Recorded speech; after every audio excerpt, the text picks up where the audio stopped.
Advertencia. Este programa, sus componentes y posibles invitados no tratan de expresar ideas políticas ni religiosas. En este programa solo divulgamos hechos históricos y relatamos leyendas, sin ningún posicionamiento político, ni religioso, ni social.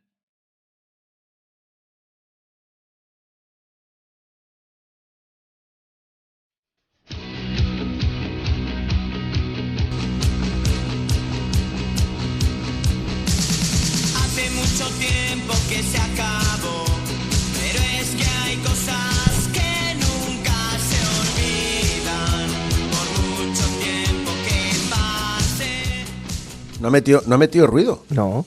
Si fuera Joa, sí. Sí, pero Joa mete... Lo que puedo. el ruido que puede ir. Es lo mucho. El ruido ya sabéis. Estamos empezando muy mal. Para y volvemos a grabar. No, porque esto no puede ser. Queridos oyentes, estamos en No me cuentes historias, el programa de historia de Onda Plana Santa Es Cruz. historia, ¿eh? Es Que no lo historia. parezca. Y muy a pesar mío, 107.4 en la FM, ondaplanasantacruz.es, muy a pesar mío, programa 120. Ah, yo tengo 121 aquí puesto. Porque tú vas a tu puñetera bola. ¿Te enteraste de algo de lo de la semana pasada? Sí, sí, ¿De sí. Cutú? Sí. ¿Te has enterado ya bien? ¿Te has cogido de dónde viene el himno de España? Y como me enteré también, hoy voy a hacer yo un programa de música también. ¿Ah, sí? Sí. Espera, que ahora no lo cuentes. Está aplastando a Yugoslavia por 20 puntos arriba. ¿Qué es eso de que te vas a hacer un programa de música que si tú tienes el mismo oído que un ladrillo? Pues yo estuve en el coro de la escuela, chaval. Eso no significa nada. Eso fue el día antes Eso de... no significa absolutamente. El día antes de cerrarlo fue. Bueno, venga, sí. Yo reconozco que tus padres, ambos, padre y madre, cantan muy bien porque cantan en el coro de la iglesia y da gusto oírlos. Pero a ti es que no te he oído, ¿no? No, ni me vas a oír. por no es eso. necesario tampoco. Ni me vas a oír. No, pues que buscando y buscando, pues dije, pues voy a hacer un programa de música. De música De historia de... al final. Ah. O sea, tiene su historia reflejada en una canción. ¿Te vas a cantar luego? No, No, ni no, de no, coñas. No, Gracias a Dios. no, gracias a Dios. Bueno, pues muy bien. Eso en primer lugar, nuestra perla negra. Entonces, hoy se Exactamente. llama Historia de una canción. Como no hemos dicho todavía el título, vamos a aprovechar para Venga, decirlo. aprovechamos. Pues el título es Faisanes, oficios y una canción sin desperdicio. Anda. Esa es la de que no tiene desperdicio, es la tuya. Es la no nuestra, mola. es la mía. Ah, muy bien. Lo de los oficios, que es lo mío. Eso es. Voy a contaros 3 historias de oficios olvidados en Santa Cruz de la Zarza. Y vamos a hacer homenaje a 2 personas, bueno, algunas más, porque en el primero participan muchas más personas, son muchos más los que tenían ese oficio, pero sobre todo a los 3 autores, que son, uno de ellos desafortunadamente ya no vive, y que hablamos de la semana pasada, que es don Joaquín Arias, Así. maestro de la música, pues escribió un artículo en un programa de fiestas, creo recordar, hablando de un personaje de Santa Cruz. Y luego los otros 2 artículos, uno es de nuestro amigo Maxi y el otro, ahora os digo el nombre concreto de la persona porque aquí lo conocemos como Varillas, pero no tampoco hay que llamarle por el apodo, quiero decir, es José Antonio Álvarez. José escucha. Antonio Álvarez. Diga, venga, levanta la mano. Sé de dónde viene el mote de culochoto. Así, por fin, El hemos gran llegado. misterio desvelado. Lo que no sé es quién es Virginia. Virginia, la de Melitón. Ah, ya no lo sé. Porque es que lo pregunté que, oye, a mi amigo Paco Alcázar, padre. Ujú. Le dije, oye, ¿de dónde viene el mote de culochoto? Y me dijo, pues esto hay que decírselo a Virginia, que su abuelo la decía, ¡ay, qué culochotillo que tienes! Ah, bueno. Y de ahí ya viene lo del culochoto. Ah, claro que sí. Pues, ¿y cómo es un culo chotillo? Pues Así, eso un ya culo muy habrá que apretado. preguntar otra vez, o yo qué sé, o hacer fotografías, no tengo ni idea. Os dejo a vosotros la investigación. de Venga, campo. entonces no es la Virginia que yo decía. Bueno, pues nada, pues eso, que vamos a homenajear a los que tuvieron esos oficios en aquella época y a los 3 autores, a Maxi, a Joaquín Arias y a José Antonio Álvarez, que son los que los han escrito. Oficios olvidados en Santa Cruz de la Zarza, en la historia de la encomienda. Y Joaquín, nos dijiste algo de un condominio. Yo Vamos a tenía una hablar condomalacia en la rodilla, que es una, pero no tiene nada que ver, ¿no? No tiene nada que ver. No. tiene nada que Qué ver. palabras raras que empleáis. Un condominio es el dominio de un territorio, de algo, por o varias personas o por varias instituciones. Andorra en su caso, época. Andorra en su época, exactamente, y ahora el condominio, por lo menos que hay ahora más pequeño del mundo actualmente, es la isla de los Faisanes, que le pasa como Aranjuez, que es la ciudad de las dos...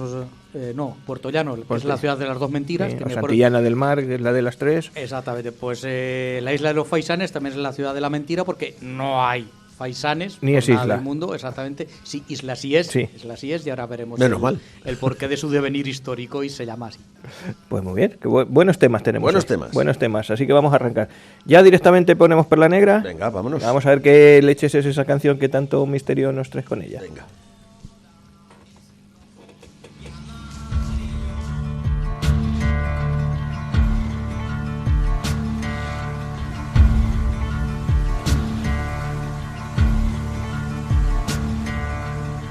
There ain't no grave can hold my body down. There ain't no grave.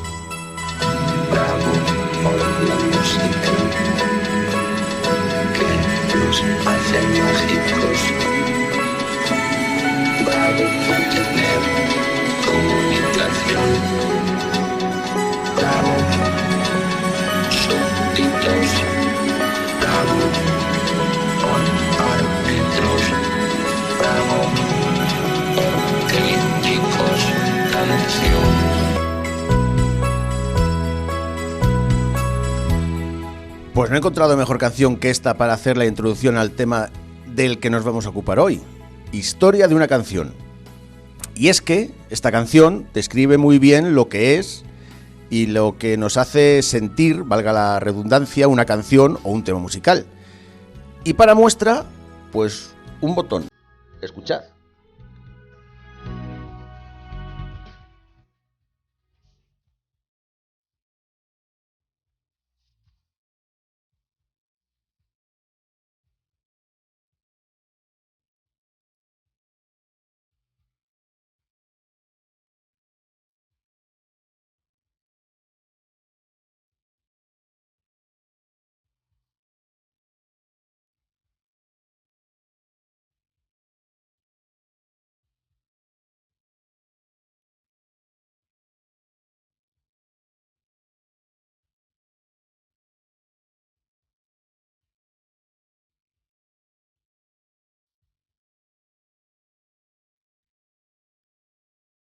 Y es que no me digáis que al menos con una canción, alguna vez en vuestra vida, pues no habéis experimentado esto que acabamos de escuchar. Todos tenemos nuestra banda sonora, una banda sonora de nuestras vidas. Son momentos llenos de historia a las que pues, regresamos al oír esas cancioncillas. Y es que también hay historias que alguna vez que otra pues hacen canción. Y hoy vamos a contar una de esas historias que se hicieron canción. El protagonista de esta historia fue un chico, un obrero, una persona normal, del populacho, como tú y yo, pues que hizo algo que inspiró una canción. Nuestro protagonista se llamaba Peter Fechter.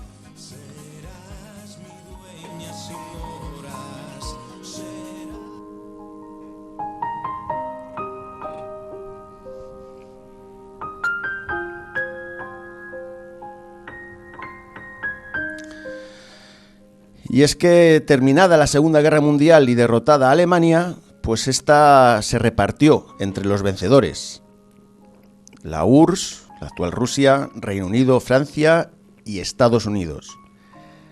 Ya en 1949 las zonas que se habían repartido los occidentales, pues se unieron y formaron la República Federal Alemana. Sería la Alemania del Oeste. Alemania Occidental. Por su parte, la URSS, la actual Rusia, pues convertiría su zona de ocupación en la República Democrática Alemana, siendo la Alemania del Este. Berlín, la capital, pues se encontraba en la zona que se habían quedado los rusos, pero como esta era una ciudad importante, pues también se dividió en dos, para que las dos Alemanias tuvieran su porción de ciudad.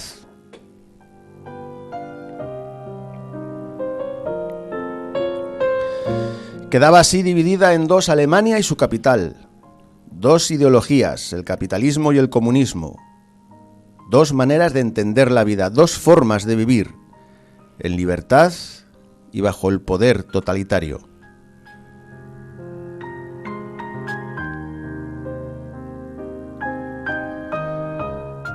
Peter Fechter nacería el 14 de enero de 1944 en Berlín, y cuando la ciudad fue dividida, nuestro protagonista y su familia quedaron en la zona comunista, en la zona este. Desde que se dividiera Alemania, mucha gente intentó salir de la zona comunista ya que no se encontraban contentos con su estilo de vida. Y asimismo pasaba en Berlín. Aquí tan solo tenían que cruzar la zona este a la zona oeste. Tan solo había que esquivar una alambrada y a ciertos guardias. Y algunos lo consiguieron. Bastantes lo consiguieron. Y nuestro Peter Fechter, con casi 20 años, tenía 18, lo quiere intentar, quiere salir de la zona este. Y no va a resultar nada fácil. La cosa se complicó cuando los mandatarios comunistas mandaron construir un muro que dividiría la ciudad de Berlín, con el objeto de evitar que la gente de la ciudad de Berlín, pues de la zona comunista, dejara esta parte de la ciudad y se fuera a la Berlín capitalista. Así nacía el muro de Berlín, el 13 de agosto de 1961, fuertemente vigilada y con orden de disparar a todo aquel que la intentara asaltar.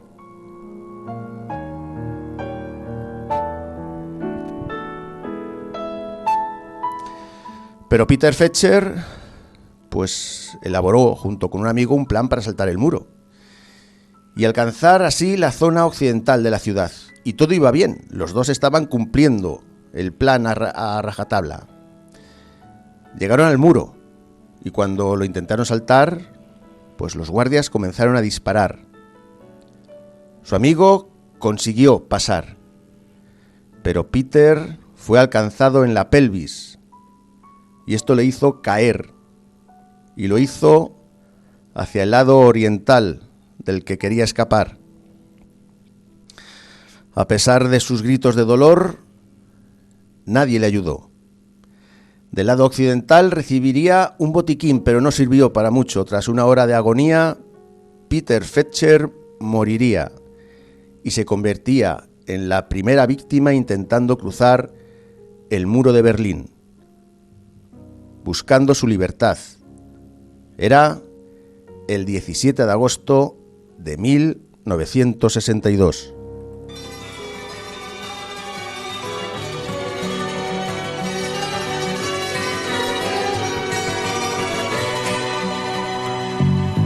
Tiene casi 20 años y ya es... 10 años más tarde nace la canción Libre, interpretada por Nino Bravo y compuesta por José Luis Armenteros y Pablo Herrero, donde la historia de la canción nos narra este hecho de cuando un joven moría por buscar su libertad.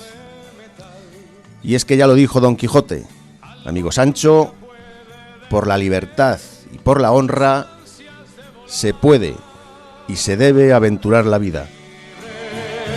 Como el sol cuando amanece, yo soy libre, como el mar, libre, como el ave que escapó de su prisión y puede al fin volar, libre, como el viento que recoge.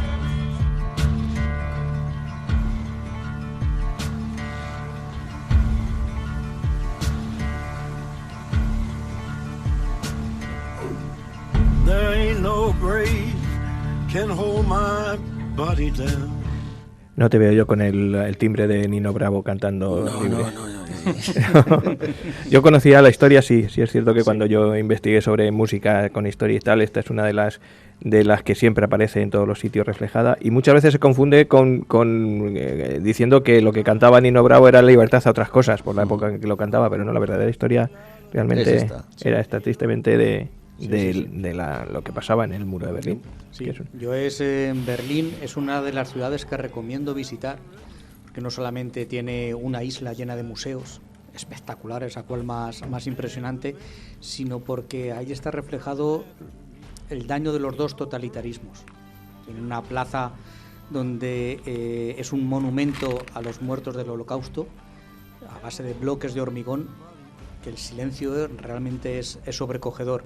Y al lado, justo unos metros de lo que dejaron del muro de Berlín, con los nombres de los muertos, de la gente que intentaba huir del otro totalitarismo hacia la libertad. Creo que es una ciudad que me gustó. Me gustó más allá de ese significado, bueno, de sus catedrales y sus historias, bueno, que está todo reconstruido porque aquello quedó hecho un destrozo, exactamente, como está quedando Kiev ahora, más o menos. Pues más allá tenía un mensaje, más allá de las piedras históricas, un mensaje bastante interesante, me parece. El muro cayó en noviembre del 89. Ahí también hubo, no recuerdo ahora el nombre, pero también hubo el último muerto, y a partir de ahí pues ya el muro cayó. Hay un trozo de muro en el Parque Europa de Torrejón de Ardoz. Justo a la misma entrada hay un trozo que regaló Berlín. Que es verdadero, que bueno, sí, está ahí, sí, tenemos esta de la Torre Eiffel, pero en el caso del muro sí pero que... el muro es de verdad. La puerta de Es original. Brandenburgo, todo. Sí. Pues muy bonita historia. ¿La pasamos esta No me cuentes biografías? Sí. ¿Sí? ¿La podemos pasar? Sí. Pues bueno, es que ya vamos, no sé si llevamos un poquito de tiempo sin decir por dónde vamos. La gente que sacamos. Estamos ya por el 60 y tantos. Los últimos capítulos, pues creo recordar que fueron Isabel Barreto, Catalina de Erauso, ¿quién más tuvimos? Nostradamus. También vamos, María Pacheco nos toca ya, o sea que estamos en... El payaso Marcelino está triunfando en la parte de Facebook. Es el más seguido, por así decirlo, el más... ¿Has desbancado a la chata? No. Sí. A ver, también es verdad que Facebook creo que recoge los 2 últimos meses. Sí. Y a partir de ahí va descartando, pero en los 2 últimos meses el payaso Marcelino con diferencia. Nos alegramos mucho. Es que el payaso Marcelino, un personaje desconocidísimo. Totalmente. Maestro de Charles Chaplin. Sí, del que se inspiró Charles Chaplin y de los que hablaron Buster Keaton y... ¿Quién era el otro? ¿El Gregory Peck? ¿No? No sé quién era el otro. Tom Cruise. No, Tom Cruise no.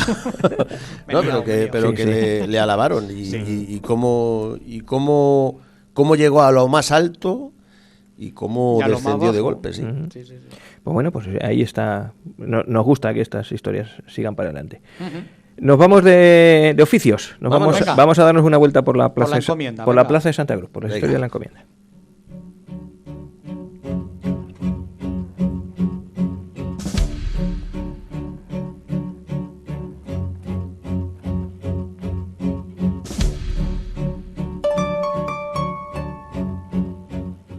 Bueno, pues como se ha adelantado ya en un par de veces, voy a hablar de 3 escritos, no se pueden calificar como artículos porque están realmente en los programas de fiestas y en estos sitios, de 3 santacruceros, de Maxi, el tío Joaquín Arias, muchos años director de la banda de música, muchos años herrero y muchos años también el historiador de cabecera de Santa Cruz de la Zarza. Cronista oficial del pueblo, exactamente. Y por último de otro que también sabe mucho de historia y sobre todo de heráldica, que es José Antonio Álvarez Varillas, que también escribió, en este caso, sobre otro personaje. Vamos a empezar por el principio. Sabéis que Santa Cruz de la Zarza ha tenido mercado de toda la vida.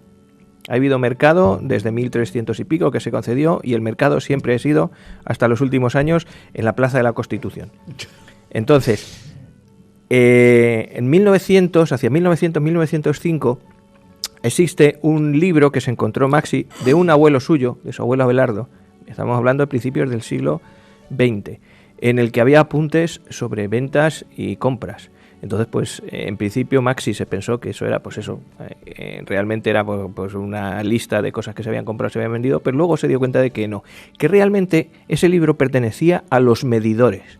A los medidores. Medidores. ¿Y quiénes eran los medidores? Pues los medidores eran una serie de personas del pueblo que tenían los instrumentos necesarios para comprobar los pesos y medidas de las transacciones que se hacían en el mercado. ¿Por qué? Porque el sistema métrico decimal todavía no estaba en España puesto en el 100%, incluso las cosas que había para medir y para pesar, pues cada uno las podía traer, el vendedor la podía traer trucada y venderte un cuarto de kilo menos en cada, si no hablamos de kilos, hablamos de celemines o de arrobas o de lo que sea. Entonces había unas cuadrillas, porque eran 4 o 5, que se dedicaban a pesar y a medir las cosas allá donde se les llamase. Y esas personas hacían las anotaciones de las compras y ventas que se hacían y la comisión que se llevaban por ello. En principio, el sistema para ser medidor, para acceder, era pública subasta. Es decir, había en sobre cerrado además, había un jefe de la cuadrilla que presentaba su oferta al ayuntamiento y la oferta más alta pues es el que se quedaba con el puesto de medidor. Y ya digo, como había un jefe, pero eran varios, eran 4 o 5.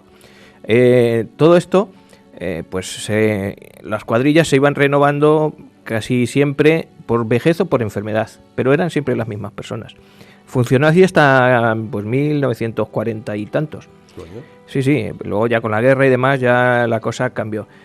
Hay nombres de los medidores que hubo durante muchas épocas, como os he dicho, Abelardo Martínez, que era el abuelo de Maxi, pero también estaban, y os van a sonar algunos apellidos, Gregorio Pantaleón, Pepe Magán, Vicente Chaleco, Patricio Zamarra, Miguel Serrano, el abuelo de los Serrano, de Anselmo. Los Zamarra también. Y luego después, pues más gente.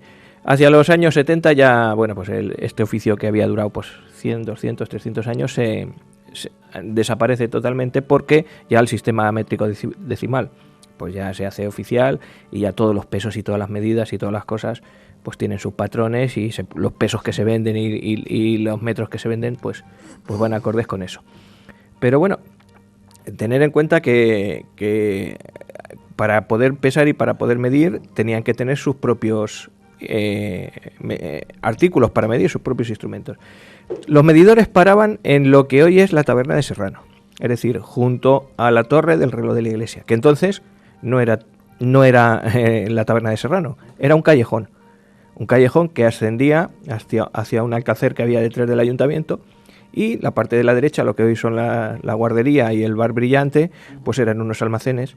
Entonces, entre medias había este callejoncillo que también servía de urinario público, era el sitio donde iba a mear la gente de la plaza, y que bueno, luego con el tiempo eso pertenecía a los Silvas lo cedieron para uso cultural y se hicieron su balconcito allí justo encima de lo que es la taberna de Serrano y del sótano, y allí es donde se reunían. Y bueno, pues hay cosas muy curiosas. Por ejemplo, en los apuntes de 1905 se habla de que cobrado de plaza por derechos de venta 8,40 pesetas. Es decir, eso es la comisión que se llevaba por pesar y medir. Eusebio Sánchez vende a los barateros cebada a 5,25 pesetas la arroba. El mielero de la Alcarria, por los derechos de venta, paga 20 céntimos. A José el de Aranjuez, por la venta de sardinas, paga 50 céntimos. A Abelardo Martínez, a un villatobero, le cobra por jijas o prínsoles en grano, que son la harina almortas, son los prínsoles estos en grano, pues también le cobra. Hay muchos apuntes. El choricero, por ejemplo, por derecho de venta, 2,50. Los cochinos, por 13, se pagan 3,25 pesetas. Los patateros, y aquí ya nos dice un poco de dónde venía la gente a vender a Santa Cruz. Pues mirar, los patateros eran de Villatobas, de Villacañas, de Chillarón, cerca de Cuenca, de Ocaña, de Corral, y también subían de Buenamesón. Los fruteros, y esto es muy curioso, venían lógicamente de la Vega del Río. Los que estamos en la zona sur de la Vega, pues la fruta es muy fácil subirla hasta aquí. Pero los que estaban en la zona norte prácticamente tenían que pasar las frutas por barca o por sitios donde no estuviese el río muy alto, porque realmente los puentes de Fuentidueña que hay ahora y demás no existían. Así que los que venían de Colmenar de Oreja, a saber ellos por dónde cruzarían, pero subían fruta hasta aquí. El puentecillo este peatonal de Villamanrique, sí, ¿no? No, ahí había barca. La barca de Villaverde y la barca de Buenamesón. No había otra manera de cruzar. Los puentes, el de Fuentidueña, que es el metálico este, sí, donde es la Virgen, y el otro que hay en Villarrubia, esos no existían, por supuesto, pero aún así llegan hasta aquí con la fruta. Desde Mondéjar de Guadalajara, por ejemplo, pues cruzaban por Zorita de los Canes, cruzaban por ahí el Tajo para llegar hasta aquí. Había vados que se podían cruzar y por el Guijarral se podía cruzar cuando el río iba abajo, pero por otras veces no. Hasta los años 60, por ejemplo, los de Colmenar traían la fruta de la Vega y venían con carros muy grandes, entalamados, y venían los martes. Fíjate, para bajar desde ahí un día entero. Normalmente dormían en el parador o en la posada, en los dos sitios, o bien en el carro y para vender el miércoles. ¿Qué más cosas venían? Pues mira, venían melones y sandías. Pues esas venían de por allí, de donde estoy yo, de Lillo, de Quero, de toda esa zona es de melones. Las mieles, como digo, los mieleros de la Alcarria. Los valencianos traen naranjas y arroz y al mismo tiempo se llevan para allá cereales, cebada, yeros, cominos, lo que teníamos por aquí. A menudo, muchas veces, se utilizaba el trueque. Pero los valencianos de, Sí, gente de de la Valencia. provincia Valencia. Sí, ¿no? claro. ¿De la provincia Sí. o de la capital? No, normalmente de la provincia, claro, de las huertas valencianas podían Aparte de ser. Requena, entiendo yo que es lo más La huerta, cercano, pues ¿no? en el momento en que tengas huerta para naranjos o para frutas, pues ya puedes ir a vender, claro, y no todas las vas a vender dentro de Valencia, pues los que estaban más cerca de aquí, Se venían pues, para acá. pues cruzaban con las naranjas y al mismo tiempo lo que os digo, y arroz también, claro, en toda la albufera también había arroz y se llevaban para allá pues trigo, cebada, esas cosas. Lo que os digo, muchas veces había trueque, es decir, yo te dejo las naranjas, yo me llevo para allá trigo, por ejemplo. Más cosas que se vendían, cal viva, los caleros eran de corral, hay mucha tradición en corral de caleros y todavía ya no tanto, porque la cal ya no se utiliza, pero todavía hay familias que se les dice los caleros porque eran los que se dedicaban a aquí de Zarza de Tajo, los zarceños nos vendían cominos. Estamos en pleno Valcominos, en Valle de los Cominos. Ya llegado septiembre, los que venían por el río con los troncos eran los gancheros desde Cuenca, para vender la madera en Aranjuez. Y subían al pueblo a comprar pues el avío, la comida. Entonces, pues también está apuntado por si algún ganchero pues compraba algo. La paja se enviaba a Madrid, la paja de trigo y de cebada, en los vagones del tren. El tren lo tenemos desde 1886, que ya hemos hablado alguna vez de ello. Pues también, por cada vagón de paja, los medidores se llevaban 10 pesetas. O sea, que conseguían medirlo. En noviembre, pues aparecían los pimientos de Murcia y otras especias. El mismo mes también había bellotas, había cebollas de matanza. Estamos preparando ya las navidades, matar el lechón de San Antón, que así se llama, pues cosas de matanza. Se venden también en diciembre castañas, nueces, avellanas, para la Nochebuena, y también aceite y suelos, que ya estamos en época de coger olivas. Los suelos era lo que se quedaba abajo de las tinajas y se vendía no para consumo humano, sino para hacer jabón. El jabón de toda la vida pues se aprovechaba lo de abajo. El vino, por ejemplo, pues lo trapicheaba en la plaza un tal Jesús Pérez Montoya. Y bueno, pues así uno detrás de otro van pasando pues todas las cosas que se vendían, que se compraban y que aparecen aquí en estos libros. ¿Cómo se hacían estas cosas? Pues normalmente cuando tú ibas a vender o a comprar algo, no solamente era en la plaza. Si tú querías que fuesen a tu casa, pues avisabas al medidor y el medidor iba a tu casa, hacía la medición con los instrumentos que él llevaba y pues tanto es, pues tanto, y a resultas pues cobrabas. ¿Y cobraba más o...? Claro, cuanto más cantidad, más No, cobrabas. cobraba más por ir a tu casa o... No, vamos, no creo, eso serían unos precios estándar, además era un servicio público, digamos. Y bueno, pues además había una cosa muy curiosa. En ocasiones, los instrumentos que tenían, que eran pues fanegas o medias fanegas de madera, las romanas, que ya hemos conocido nosotros, azumbres, cuartillos, todas esas cosas, eran propias de cada medidor. Sí. Y bueno, pues algunas veces llevaban también pesas muy chiquitillas cuando eran cosas pues muy delicadas, pues el anís, el azafrán, cosas que necesitaban un poquito peso, también tenían balanzas para pesar muy poquito. Más de precisión. Sí. Hay también pues incluso un empleado del ayuntamiento que se le llamaba el repeso o el fiel. ¿Y qué ocurría con este empleado del ayuntamiento? ¿Repesaba? Exactamente, que si tú no estabas de acuerdo con lo que te habían pesado, podías ir allí debajo de la báscula, o sea, debajo de la torre del reloj, que allí estaba el repesero, y allí te volvían a pesar para que decir, no, pues te lo ha dado bien. No, pues se ha equivocado. Así que nada, allí también pues incluso te alquilaban las romanillas para que costaba £1 al día, una romanilla para poder hacer estas cosas. El repeso. También se vendían otras cosas, tiene por aquí más apuntado el pleitero, el que vendía pleita, el chufero de Chufas de Valencia, el chocolatero, jabonero, los carboneros, los melveros, los que venían con la melva en sal, una especie de pescado en sal como el bacalao. Los turbios, que eran el fondo de la tinaja del vino, que también se compraba pues para hacer vinagres y estas cosas. Anís en grano, tranquillón. El tranquillón era una mezcla de trigo y centeno, que también era un cereal que que en algunos sitios se utilizaba para hacer pues panes y demás. Y luego lo típico, lentejas, garbanzos, lana. A partir de mayo ya se esquilaban las ovejas y había lana. Carne de oveja, por cierto, la carne de oveja, la que hubiese, se vendía en la carnicería. ¿A que no sabéis dónde estaba la carnicería en Santa Cruz? Ni idea. En la calle de la carnicería. La lógica aplastante. ¿Y el cura dónde estaba? ¿Dónde estaba el cura? En la calle del cura, ¿dónde tenía la casa? Bueno, pues así. Y así uno detrás Qué de otro. sencillas eran las cosas antes. ¿Verdad que sí? Sin complicarse la vida, Y hablando que tú decías el mote de culochoto, Ah, sí. pues mira, tengo aquí una lista de motes que figuran en ese libro. Es una lista inmensa. Culochoto no está, por cierto. Pero a barquero, a bulaga, lito, alorchas, boleta, borlas, botija, buñuelero, cabezo, calvo, cachete, cachorro, calamaco, cangilona, cantarero, capa negra, caragato, carajillo, carcoma, cocherillo, caballito, castaña, chicharro, chiclana, chinche, cataciega, golondrina, gorrullo, lencho, monago, pancho, pacho, navarrilla, pita, etcétera, etcétera. Es decir, ya los apodos de Santa Cruz, muchos de ellos, unos se han perdido, pero ya estaban aquí en 1905 apuntados, porque era como se conocía la gente que compraba y que vendía. Tú ibas a la plaza, pues el lencho le ha vendido al Pacho tanto, y se apuntaba como tal, no como el apellido. Todo estaba por aquí, Chinche. ya. También ya estaban los chinches y los pachos. Así que nada, ese era el primero de los artículos y de los oficios olvidados.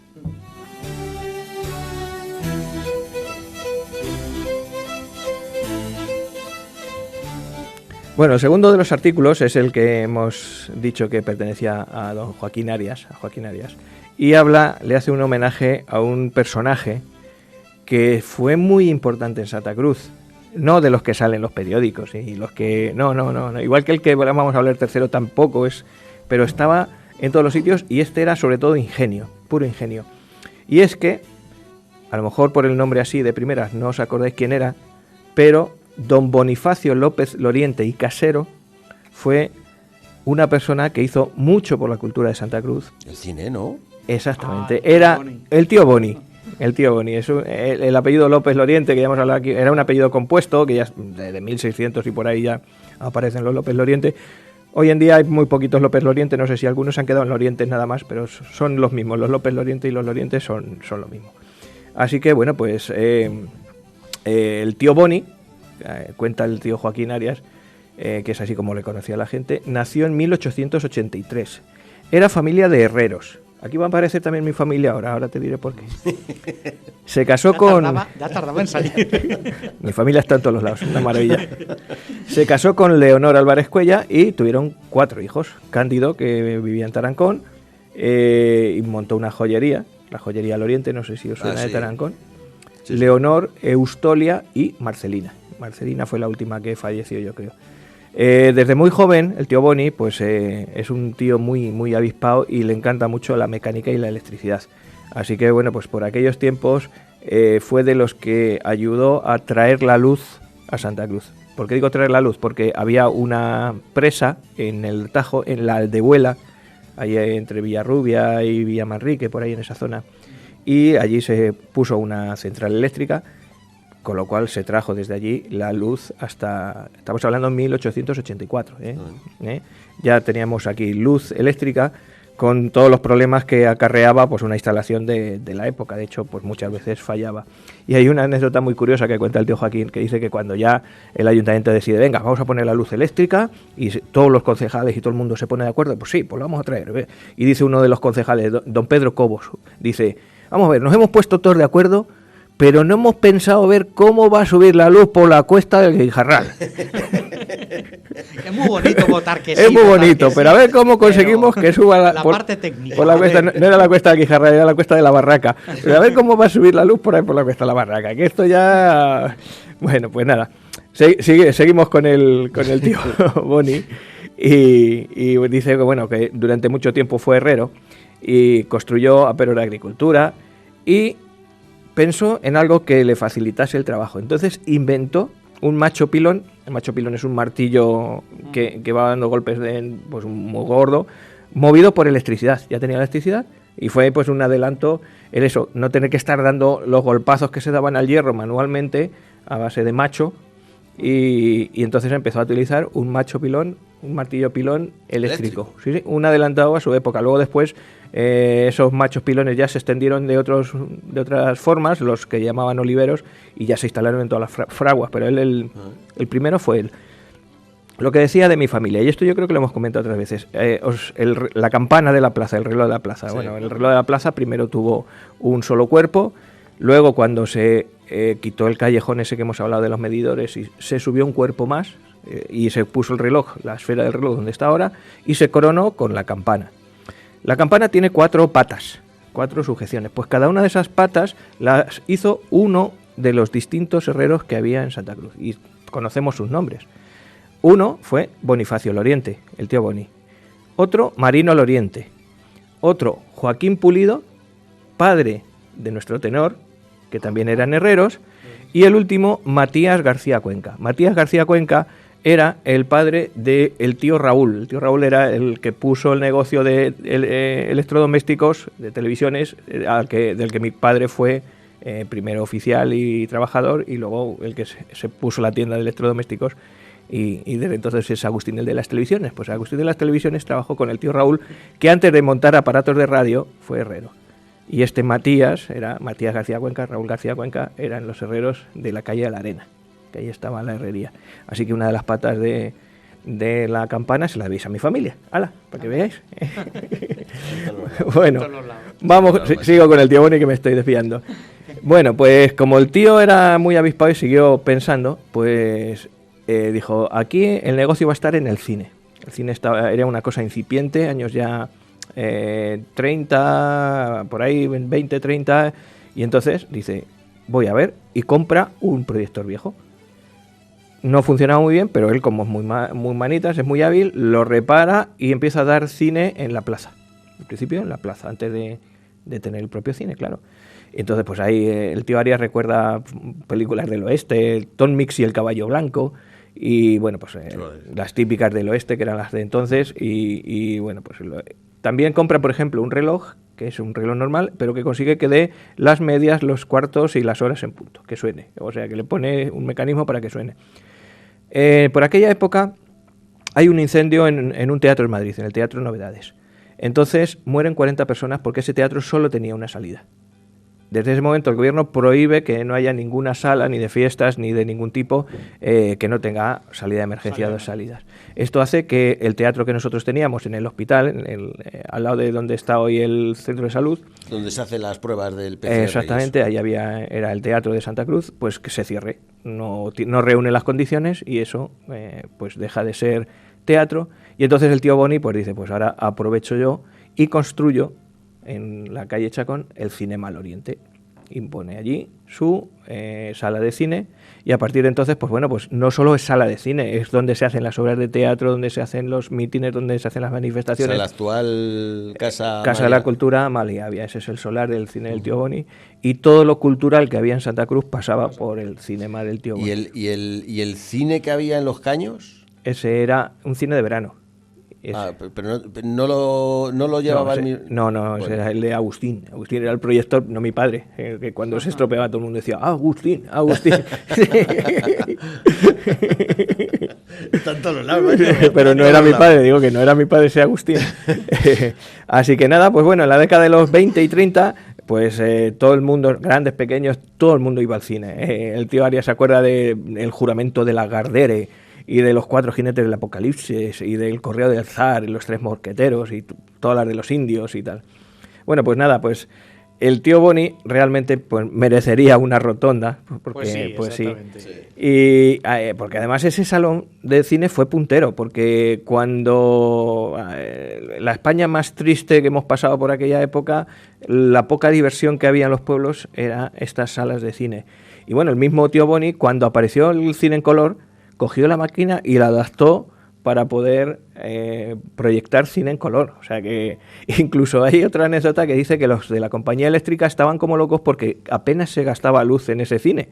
Y no sabían qué truco haría. ¿Qué truco había por ahí? El caso es que no había manera de pillarle y se gastaba muy poquita luz en el cine. Este era nuestro tío Bonifacio López Loriente.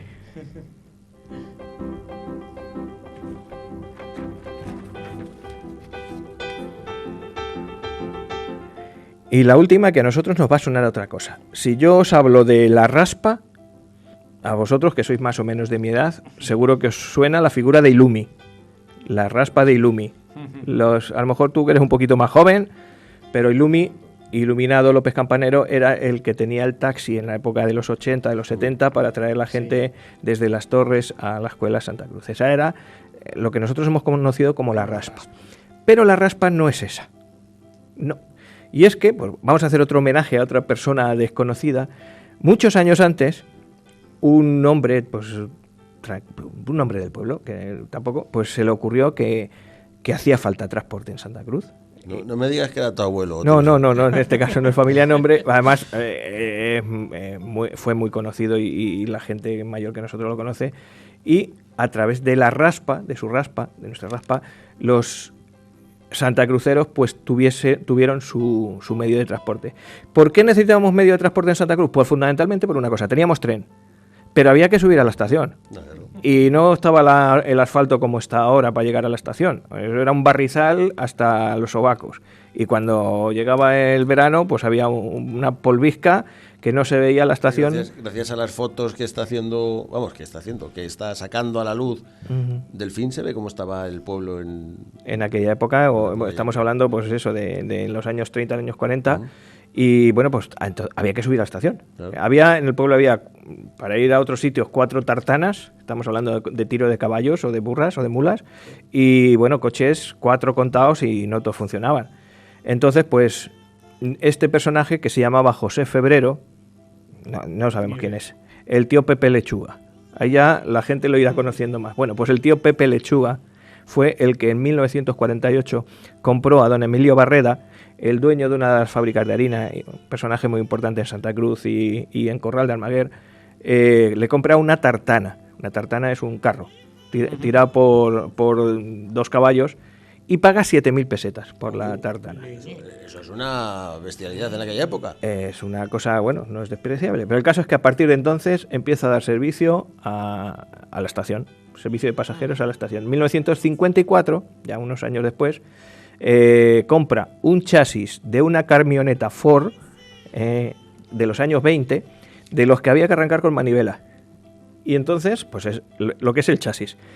En una de las carpinterías de aquí de Santa Cruz, en la de Lorenzo Meneos, lo carrozan, es decir, le ponen una estructura detrás para poder llevar pasajeros, que no es más que una caja con 2 bancos así a lo largo, a la derecha uno y a la izquierda otro, y a partir de ahí dice la gente que nunca se supo cuál era la cabida real de pasajeros que había ahí. Los que había que subir o los que había que bajar cabían siempre. Entonces los pasajeros se sentaban en 2 bancos de madera, uno al lado de otro, y la camioneta esta iba por todo terreno. Lo mismo iba por el campo que por la ciudad, que cuesta arriba, que cuesta abajo. Sí es cierto que, bueno, pues aquí el que lo escribe, que es Juan Álvarez, dice que podía con toda la camioneta, pero también tengo contado por mi padre que muchas veces el transporte se hacía por la calle Los Pozos y que en la cuesta de la calle Los Pozos el conductor decía: a ver, los de tercera, que se bajen a empujar.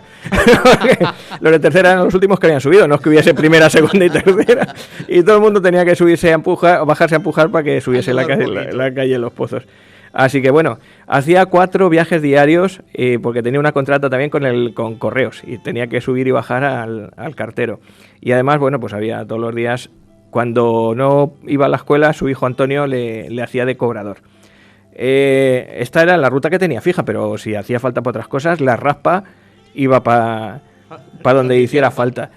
Servía, pues eso, para ir al tren, servía de taxi para los servicios de los alrededores, para ir a Tarancón, para ir a Ocaña, de ambulancia.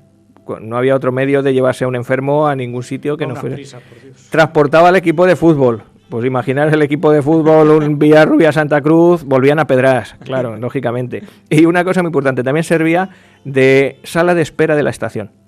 Es decir, la estación estaba en unas condiciones tales que allí hacía un frío que pelaba. Así que este hombre aparcaba allí esperando al tren o dejando a los pasajeros a que los que estaban allí esperando se subieran a la raspa para que no hiciese tanto frío.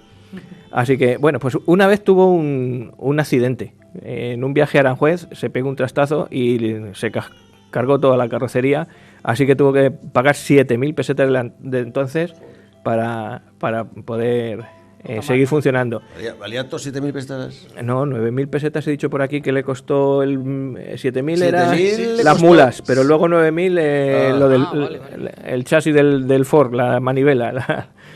Y bueno, pues este hombre no fallaba en ningún momento, hizo todos los viajes posibles. Incluso también cuenta José Antonio que un día de tormenta a la altura de la calle Llano, con un agua que llegaba por las rodillas, se le caló el bicho y se bajó a darle a la manivela con el agua por la cintura a ver si arrancaba, y poco menos que si terminan los caños lo pudo sacar, pudo pasar por la calle Mayor y bueno, pues ahí estaba. Hay fotos de este hombre. E incluso hay otra anécdota que dice que apareció en una película.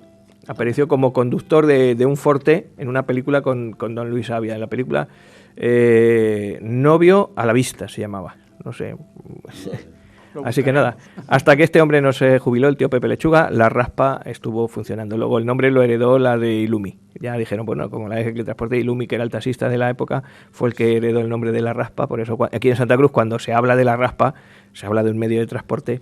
Sí. Y por cierto, ¿de dónde podría venir el nombre de la raspa? No lo sé. ¿Sabéis la canción de la raspa? La inventó, Sí. ¿Sabéis cómo se baila, no?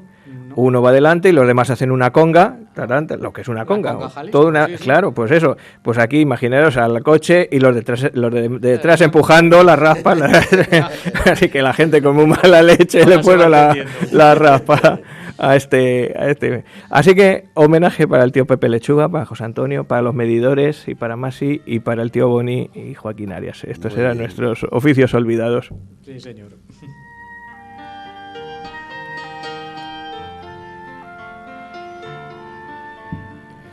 Bueno, seguro que hay por ahí más artículos de oficios, pero bueno, los dejamos para otro día, que esto ya nos estamos alargando. ¿Redes sociales? Venga, Vamos pues, con él. Que me toca a mí, es verdad. Sí, es verdad. En las redes sociales os recordamos nuestro muro de Facebook, No me cuentes historias, donde los domingos, Dios mediante, pues empezamos a subir los links a los programas que hemos ido haciendo el fin de semana. ¿Qué tenemos más? Pues en nuestro canal de YouTube, No me cuentes historias, donde es el mismo programa pero con imágenes, que yo creo que lo hace más ameno y la audiencia sí lo va diciendo, que poquito a poco va subiendo. Tenemos nuestra cuenta de Spotify, No me cuentes historias, y nuestra cuenta en Twitter, @no me cuentes onda. Por cualquiera de estos canales te puedes dirigir a nosotros haciendo críticas destructivas, todo lo posible, Lo que sea. y sugerencias varias, que siempre se agradecen, siempre se Claro que agradecen. sí. ¿Qué tal va el programa de la semana pasada? ¿Le has hecho un vistazo? Pues no, la De verdad es la que música. no le he echado un Va bien, vistacillo. seguro que va bien, seguro que va bien. Sobrados de medios. Cuando tenemos un invitado, la gente De lo los que lo saben cómo aprecia. se nota, vamos. Y luego, bueno, o sea, a mí el canal que más me gusta es nuestras descargas de iVoox, que tenemos ahí las dos cuentas. No me cuentes historias, la que sale con el logo de La Rosa de los Vientos, donde ponemos el programa entero, y otro pequeñito que es No me cuentes biografías, que es el que se emite los sábados por la tarde, que es donde contamos eso, biografías en Pequeñas, media horita cortitas. cortitas exactamente, de los personajes que ya hemos emitido antes. Vale, muy bien. Y siempre, pues eso, para conectar con nosotros, pues en Facebook se escribís lo que queráis, o el WhatsApp 679 Lo que queráis. 984636 67998. Que nos gusta un montón, que nos escribáis, que nos hagáis comentarios y estas cosas. Sí, muy bien. Así que fenomenal. Bueno, pues vamos relativamente bien de tiempo, como siempre, y vamos a irnos a la isla esa que dices tú de las lechuzas. No, De las lechuzas sí, las abetardas no, no, tampoco, de los faisanes. Pues vamos a poner a los tercios y empezamos nuestras... Hoy nos acordamos de... Ujú.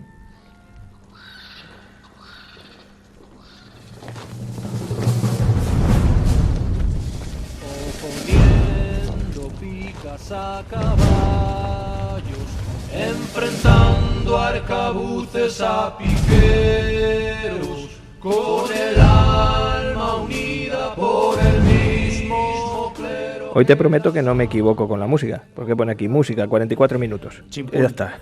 Así que... Pues hazte la idea del tiempo que voy a tardar. Venga. Dale al replay, por si acaso. Venga, sí, la pondré dos No, veces. este programa va a ser más cortito, chiquitito, como es esta isla. Como os decíamos al principio, queremos hablar de un condominio. Condominio, os decíamos, es un territorio, en este caso, que está regido por varios estados, como es el caso que nos ocupa. Hubo otros condominios a lo largo de la historia. Yo creo que el más reciente que nos afecta a España, por ejemplo, es el de Tánger. La ciudad de Tánger fue un condominio que también se le llamaba entonces Ciudad Internacional, que es que no pertenecía ni a Marruecos, ni a España, ni a Francia, sino que era, bueno, un totum revolutum de varios países que tenían intereses en la zona y que se ponían de acuerdo para que esa zona, por su interés estratégico, no fuese de nadie en concreto. Y ese era el caso de Tánger hasta los años 40 y tantos, que lo ocupó España durante la Segunda Guerra Mundial, y luego ya se declaró, bueno, con la independencia de Marruecos, pero hasta entonces, sí, en los años de la Segunda Guerra Mundial, Tánger fue ocupado por el ejército de Franco, el ejército español del momento, que siempre decían, wow, una agresión fascista. Luego, más o menos, algunos historiadores dicen, o no, que se hizo de acuerdo con los ingleses porque preferían a los españoles a un golpe de mano italiano o alemán en las puertas del Estrecho. Pero eso da para otra batallita. Nos vamos al norte de España, nos vamos al río Bidasoa, a la frontera entre España y Francia, en Guipúzcoa, que hay una islita chiquitín, que se llama la isla de los Faisanes, donde no hay ningún faisán, por cierto. ¿Sabes? Luego diremos de dónde viene esa famosa isla de los Faisanes. Es una isla de unos 6.000 metros cuadrados, no es 200 y pico metros de largo, 100 como mucho de ancho, no es muy grande, es una isla pequeñita, que su nombre en vasco es Pausu, que viene a significar en castellano como paso, y era, como su nombre ya viene a indicar, es el paso entre una frontera y otra, entre lo que era el territorio de las Vascongadas de Castilla y la Aquitania, que ya en territorio de lo que posteriormente sería Francia. Los franceses lo llamaron pausans, de ahí evolucionó a faisans, y los españoles lo castellanizamos como faisanes. Ya está. Más o menos es la evolución Lo del que nombre de la hacemos. isla. Exactamente. Siempre. Y al final, pues no, ni faisanes ni leches. Allí creo que no se ha visto un faisán a lo largo de la historia, pero es conocida así.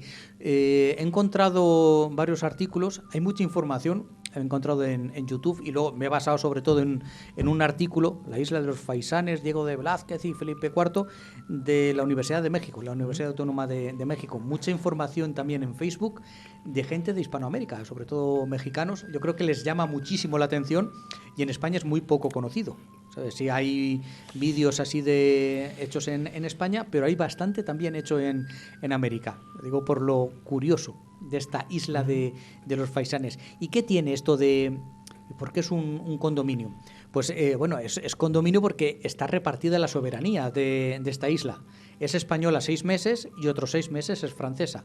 Es española de febrero a julio, y luego el 1 de agosto hasta el 31 de enero es francesa. 6 meses se come chapata y otros 6 meses baguette. Más o menos. Por lo visto hay un tema de uso de las aguas de pesca. Pues bueno, estos meses para ti, estos meses para mí. Y ser una zona de paso natural. Pero sí que esto es muy chiquitico. Pero muy chiquitico. Y Dos bueno, campos de fútbol, dos campos de fútbol. Y se han tenido que poner serios en los últimos años, a partir de los años 80 por ahí, los dos países, porque el río se lo estaba comiendo. Entonces tuvieron que hacer obras para aguantarlas, porque si no el Bidasoa se lo comía. Se dice que había una isla anteriormente, un poquito río arriba, que también se llamaba la isla de los faisanes, que se empezó llamando así, pero que por la propia geografía, el propio movimiento del río, quedó pegada al lado francés, al lado de Hendaya, ¿sabes? Y luego ya por herencia se cogió a esta islita pequeñita como isla de los faisanes. Ahora mismo, en época española, por así decirlo, depende del Ayuntamiento de Irún. Anteriormente dependió de Fuenterrabía, pero en 1700 y pico Irún, digamos que se separó de Fuenterrabía y pasó a llevar la batuta de esta isla, y cuando toca el periodo francés depende de la ciudad de Hendaya. Pues ahora mismo los ayuntamientos se van repartiendo, pues cada 6 meses van sus jardineros y arreglan y acondicionan un poquito el terreno aquel. ¿Y qué pinta esta ciudad? Bueno, esta isla, el por qué. Pues entra en la historia, digamos que el 23 de abril de 1463. No se tiene muy claro. Esa es la fecha en que se firma la sentencia arbitral de Bayona. Era una sentencia arbitral, es un acuerdo que está más o menos tutelado por un tercero. Un acuerdo, en este caso, entre el rey Juan II de Aragón y Enrique IV de Castilla, arbitrado por Luis IX de Francia. No, Luis XI de Francia. Había luchas nobiliarias, bandos nobiliarios en el reino de Aragón. Había una guerra civil en Cataluña. El hijo de Juan II pues le quería levantar el puesto a su padre. Bueno, tenían muchos enfrentamientos. Castilla estaba mal metiendo por allí. Y el caso es que, bueno, con el rey francés de por medio, unos dicen que en Bayona, otros dicen que en esta isla, por tener esa propiedad, esa situación geográfica de ser zona de paso, dijeron, pues mira, firmamos aquí el acuerdo y vamos a llevarnos bien y cada uno que se quede con su ganado y que no nos metamos en terreno de nadie. Yo os digo, hay distintos historiadores, me he encontrado de las dos versiones, unos en Bayona por el nombre de la sentencia arbitral esta y otros que dicen que aunque se llamara de Bayona, realmente fue firmada en esta isla. Realmente cuando entra, sí, claramente en la historia es el 24 de febrero de 1525 es la batalla de Pavía, una de las grandes batallas de España. Pavía está en Italia, pues es un enfrentamiento que teníamos en la época, está reinando Carlos V, nuestro Carlos V, Carlos I de España y V de Alemania, que derrotan, es la primera gran victoria, pues llamémoslo así, de los tercios frente al ejército francés, donde nos apoderamos de Paquito el francés. Se le hace prisionero a Francisco I, al rey de Francia. Se le coge, se le trae a España como prisionero, con todos los honores, todo lo que tú quieras, y se le hace firmar un acuerdo, el Tratado de Madrid, que este hombre jamás pensó en la vida de que lo iba a cumplir, pero bueno, hizo el paripé de firmar el acuerdo porque nos prometíamos amistad y amor perpetuo. Tampoco estaba en condiciones para decir que no. Claro, es que firmar un acuerdo estando prisionero, pues la verdad es que en qué cabeza cabe que el otro lo va a cumplir. No. Entonces España sí intentó, dice, bueno, pues para asegurarnos de que lo va a cumplir, vamos a hacer un intercambio de prisioneros. Tú te vuelves a Francia, pero me dejas a tus hijos. El heredero al trono, el delfín de Francia y su otro hijo, es que ahora mismo no recuerdo los nombres, el otro me parece que era Carlos, que murió a los pocos años. Me los envías para acá y tú te vuelves a Francia, te damos la libertad. El intercambio, digamos que el paso de prisioneros se hizo en esta isla, en la isla de los Faisanes, que no sé ya si por aquel entonces se llamaba así, si ya se había hecho esa evolución del nombre de la isla. Naturalmente el rey de Francia, cuando llegó a Francia, dijo que por aquí se iba a París. Los españoles al final dijeron, pues estos muchachos tampoco tienen culpa de nada, pero sí que estuvieron unos años más de cautiverio aquí en España. Nos tenemos que ir unos añitos después, el año 1565, Isabel de Valois viene, que es hija del rey francés, viene a casarse con nuestro Felipe II. Ya hemos cambiado, pasamos de Carlos V a nuestro Felipe II, creo que era, si no recuerdo mal, la que sería la tercera esposa de Felipe II, que se enamoró perdidamente de ella. Un día hablaremos así de las mujeres, de las 4 mujeres que tuvo, 4 esposas que tuvo. A ver si viene Felipe nuestra Gemita. Nuestra erudita en temas de monarquía. Ahí va. No sabía ponerle el calificativo. Es más borbona que austríaca. ¿Ah, sí? Sí, más especialista de siglo XVIII en adelante, de la Farnesio en adelante, que en los Austrias. Pero bueno, yo le suelto el guante. El caso es que Isabel de Valois, a la que luego se la llamaba cariñosamente en España porque se ganó el cariño del pueblo español, Isabel de la Paz, porque era una de las cláusulas de la paz con Francia, con la que siempre estuvimos dándonos de tortas durante el siglo XVI, era el casamiento entre Felipe II y la hija del rey francés. Entonces, el paso de Francia a España lo hizo Isabel por esta isla de los Faisanes. Y el momento más grande, que es más reconocido, es hay uno antes, perdón, me he equivocado. En 1615 hay un intercambio de reinas. Ana de Austria, hermana de Felipe IV, se va a Francia a casarse con Luis XIII. Lo estoy mirando porque yo los Luises, los nombres franceses, me pierdo en la nomenclatura, que tienen muchos Luises. Igual que nosotros tenemos muchos Alfonsos, ellos tienen no sé cuántos Luises. Y venía para acá Isabel de Borbón para casarse con el rey Planeta, con Felipe IV. Como vemos, esto nos hace también entender un poquito por qué luego Felipe V Borbón es legítimo heredero, legítimo sucesor de Carlos II de Austria, porque durante el siglo XVII fueron varias las veces en que se unió los reyes de Francia con los reyes de España. Los Austrias con los Borbones se estaban uniendo, se estaban casando. Y entonces, cuando llegó Felipe V, cuando muere sin descendencia Carlos II en 1700, Felipe V tiene los mismos derechos al trono que el que hubiera sido Carlos III, que no lo fue, porque al final en la guerra de sucesión ganó Felipe V, y tenían los dos los mismos derechos al trono. Parte viene de aquí, de esta Ana de Austria que se casó con Luis XIII, y parte viene también porque el 7 de noviembre de 1659 se firma la paz de los Pirineos.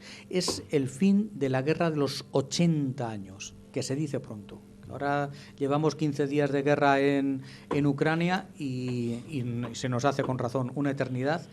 Pues esta guerra de los 80 años, que empezó en tiempos de Carlos V contra los protestantes, pasó el reinado de Felipe II, Felipe III, Felipe IV. Hubo gente que se murió de viejo, no de la guerra. Sí, o sea que... Alguno de los tercios seguro. La última parte de la guerra realmente se llama la Guerra de los 30 años, que oficialmente acaba el año 1648 con la paz de Westfalia. España ahí, no voy a decir que se rinde, pero casi. Pero continuamos en guerra, dejamos la guerra con los Países Bajos, con los alemanes, con los ingleses, pero continuamos en guerra con Francia, todavía 11 años más, hasta 1659. Francia presionó militarmente, porque si vemos en el mapa Francia, en un mapa de la época, estaba rodeada literalmente de tierras bajo soberanía de los austrias españoles. Entonces, en esos 11 años, la verdad es que España militarmente ya estaba muy al límite, muy al límite. Perdimos territorios que ahora no nos suena. El Artois es una región de Francia que era, dependía del rey español, no vamos a decir que era parte de la monarquía española. Por ejemplo, Perpiñán, que sí nos suena, que está al norte de Cataluña, eso era territorio español. Esa zona del norte de los Pirineos, al otro lado de los Pirineos, lindando a Cataluña, eso fue español, vamos a decirlo que desde los visigodos. Tenían su zona de influencia al otro lado de los Pirineos y allí se habla catalán perfectamente. Es en esta época, en este 1659, cuando perdemos la soberanía de lo que hoy es el norte el sur de Francia, el norte de Cataluña, para entendernos. Ahí se firma, os digo, el 7 de noviembre de 1659. Es un tratado de paz que negocian Luis Méndez de Haro y el cardenal Mazarino. Se juntan en esta isla, se acondiciona y lo va a condicionar todo Diego de Velázquez. Nuestro Velázquez hace de aposentador real. Va a organizar el viaje de nuestro Felipe IV, del rey español, a la isla para juntarse con la delegación francesa. Prepara todo el viaje, toda la logística, un trabajo ímprobo. Hay este artículo que he trabajado, es un estudio sobre cómo estaba organizada la isla, con un pabellón mirando hacia un lado, hacia Francia, otro hacia España, la decoración, toda la simbología que tenían que tener, los tapices, los cuadros, las esculturas, cómo tenía que estar acondicionado todo. A ver, ahora nos puede resultar más chocante, pero ahora mismo tú vas a una mesa de negociaciones y hemos visto cómo recibe a Putin al presidente A de Francia, a Macron. Macron, en una mesa de 50 metros, Ah, y no, cómo claro. recibe luego al chino, que se dan la manita y parece que están jugando al tute los dos cercanos. Eso significa mucho. A ti te quiero lejos y a ti te quiero al lado. Pues esa simbología de la diplomacia, pues allí en aquel momento, que estamos en pleno barroco, pues se ejecutaba de otra manera, con tapices que significaban la gloria del rey de España o la gloria del rey francés. El rey de España era el rey planeta, Felipe IV es conocido como el rey planeta, y luego el siguiente descendiente del rey francés sería el rey sol. Si tú eres planeta, yo soy sol. Entonces, esto es una simbología que hace alusión pues al creciente poder de Francia, ¿sabes? Y al declinante poder de España, que es lo que acabamos firmando en ese tratado. En este tratado es donde también se acuerda el casamiento, la boda entre Luis XIV, este rey sol, y la infanta María Teresa. Si no recuerdo mal, era era la hija de Felipe IV. Esta sería la abuela de Felipe V.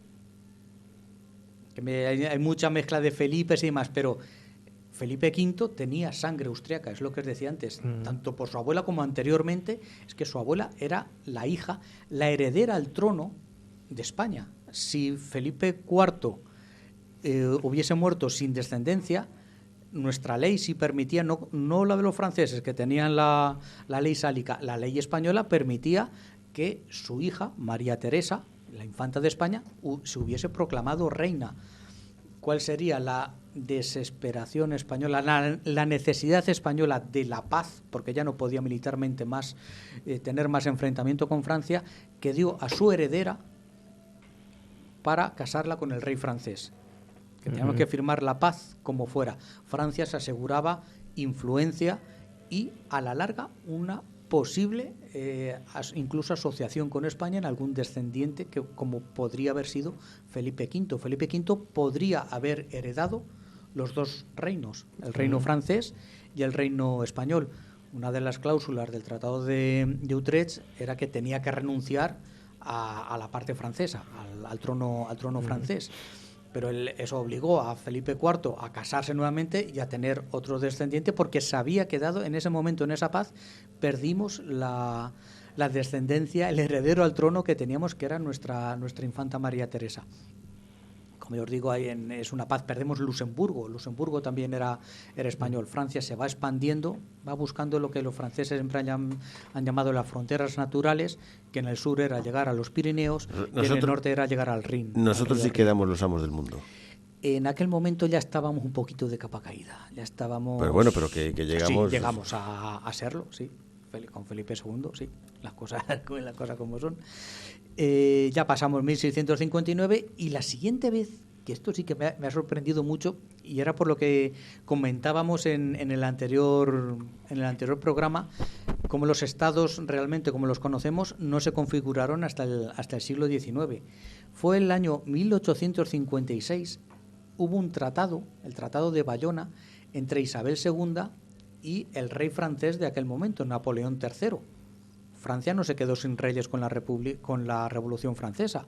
Dice, cortaron la cabeza al rey y ya llegó la República. No. Durante el siglo XIX, gran parte del siglo XIX, hasta 1870, en Francia hubo monarquía.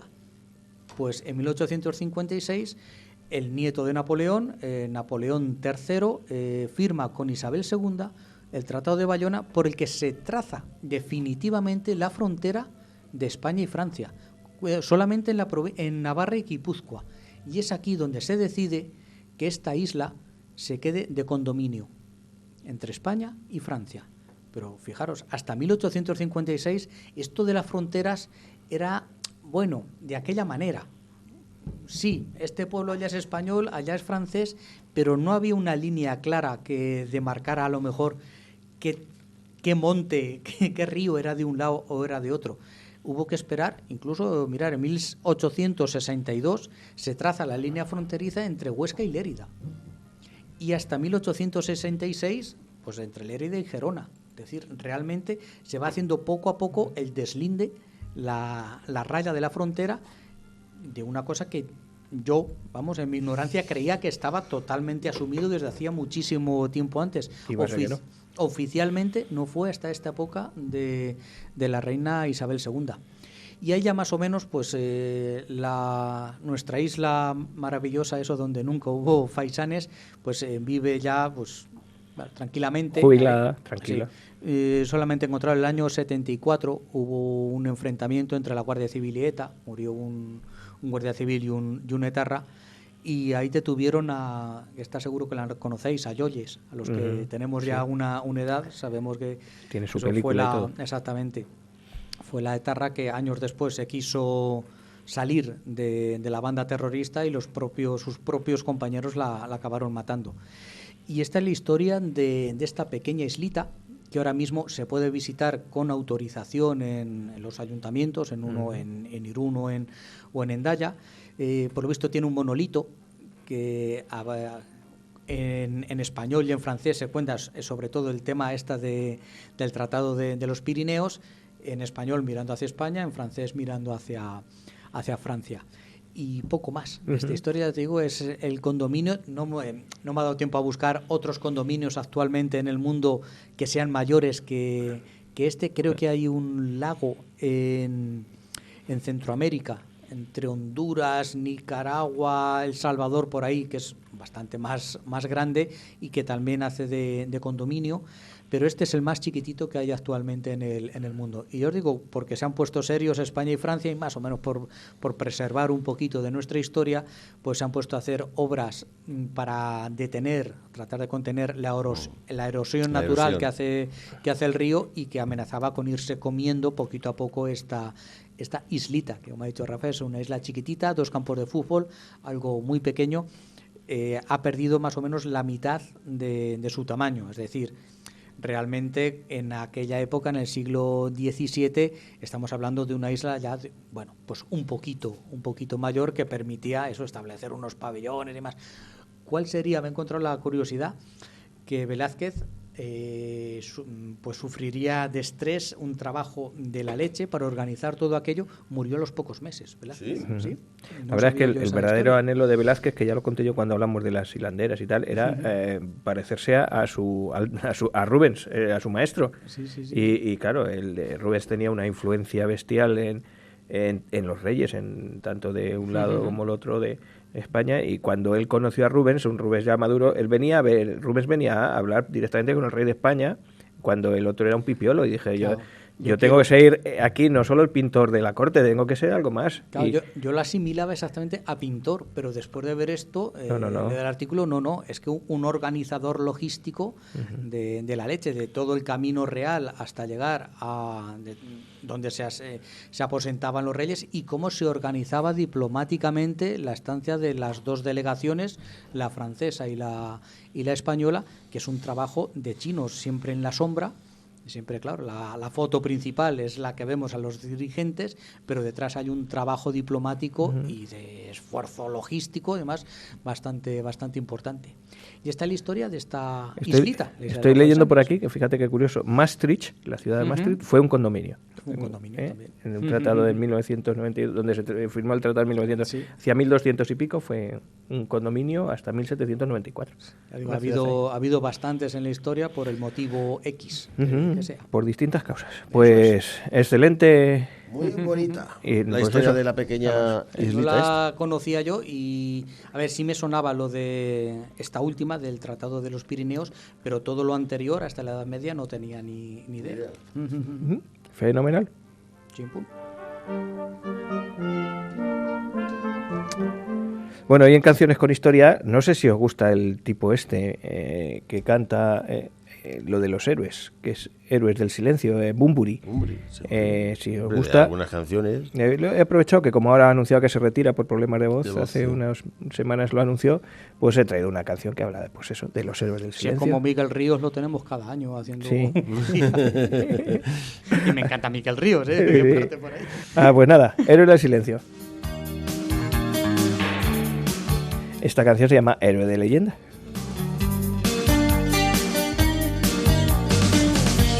Siempre en la oscuridad, la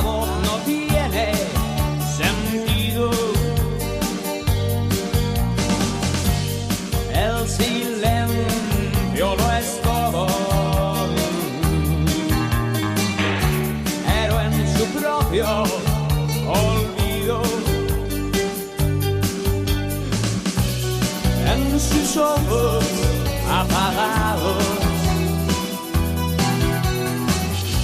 Hay un eterno castigo. El héroe de leyenda pertenece al sueño de un destino.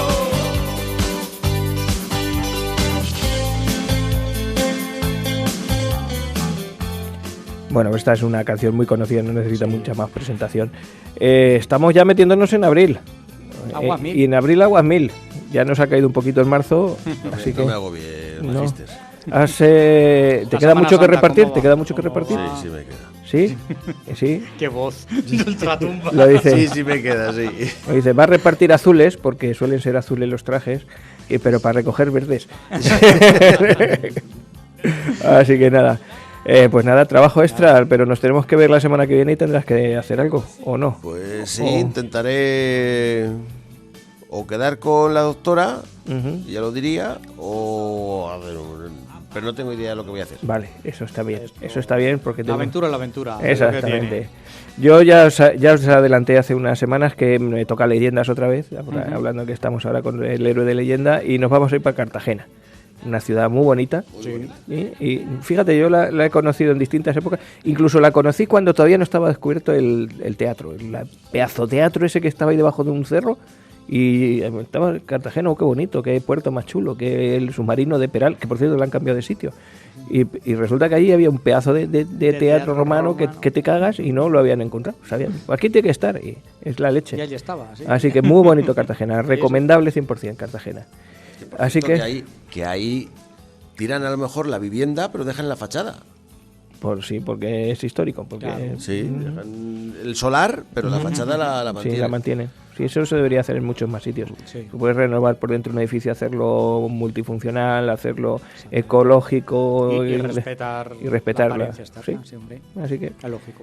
¿Y don Joaquín, tiene usted pensado? Pues ¿O está bien? sí, yo quiero volver a una biografía también de la época. Juana de Habsburgo Ujú. fue hermana de Felipe II y regente varias veces de España. Una figura muy en la sombra, muy del estilo de las mujeres de los Austrias, que tenían una labor política tremenda, impresionante, de una influencia y de un servicio a su dinastía realmente impresionante. Y bueno, pues quería destacar y conocer un poquito más la figura de esta mujer. Pues nos va a quedar un programa chulo. Entonces ya en abril nos vemos, ¿no? O sea, ¿estás seguro que vas a volver de por ahí, de por los sitios de España? Yo voy, vengo y voy. Tú ves mandando fotos, sobre todo, ves diciendo, estoy en tal sitio, estoy en tal otro. Tenemos pendiente, creo que han quedado nuestras señoras en hacer una visita cultural después de Semana Santa. Una visita... Pues si luego rajáis. Nos rajamos nosotros. Los Ahí te trapos estoy diciendo sucios. que han quedado nuestras señoras. No, es que yo voy con mi señora. Claro, pero si yo quedo, yo me Mi señora rajo. y con la de él. Si yo quedo, yo me rajo, pero mi señora no sabe. Así que creo que sí, que algo hay que hacer por ahí. Vamos a ver. Señores, don Bueno, Joaquín, don chicos, Juan, nos vemos la pasarlo semana que bien, viene. a descansar. El fin de que viene más. Venga.